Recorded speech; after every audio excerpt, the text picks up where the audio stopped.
50 years, it's a huge milestone. I think a lot of our guys roll their sleeves up, self-start, and problem solve. That everybody is here to get the job done in a safe manner and get home safely. Anything we were doing, we had to do it the best that it could be done.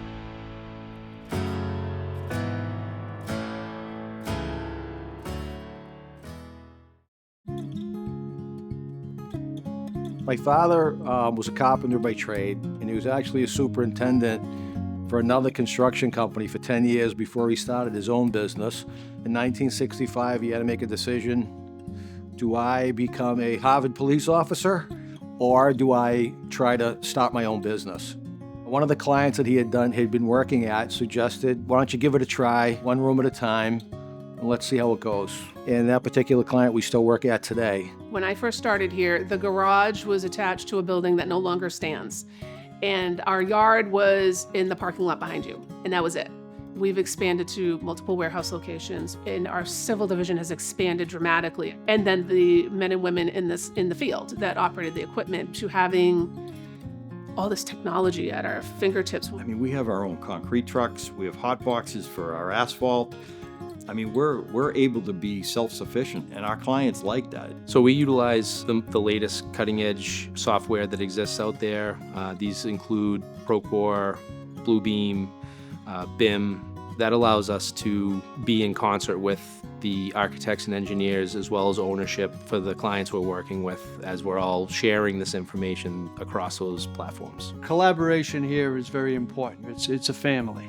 So we have many different arms of the company that work in unison for the common goal.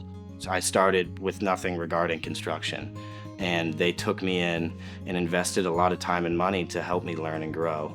And over the past 4 summers, I learned more than I could have ever imagined. The actual support that the company offers people, the trust that they offer, and the belief that we're all here to do the same thing, and that's to do the best job that we can do and focus on quality and customer service.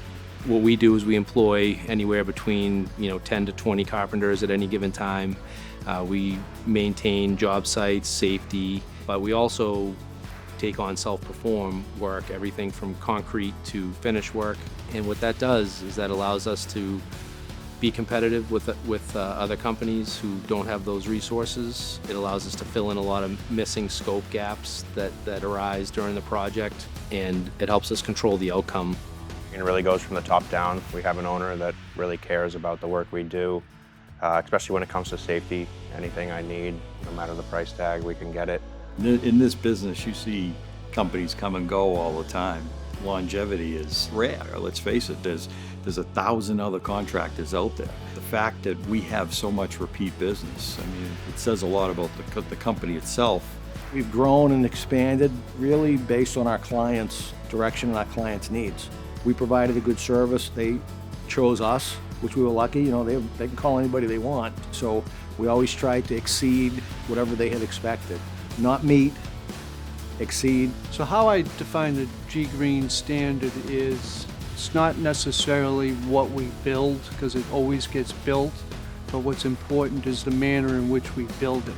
Because we work a lot in occupied hospitals and occupied environments, so it's allowing institutional functions to maintain their flow and function while we're, in creating a space. It's quality process along with quality product.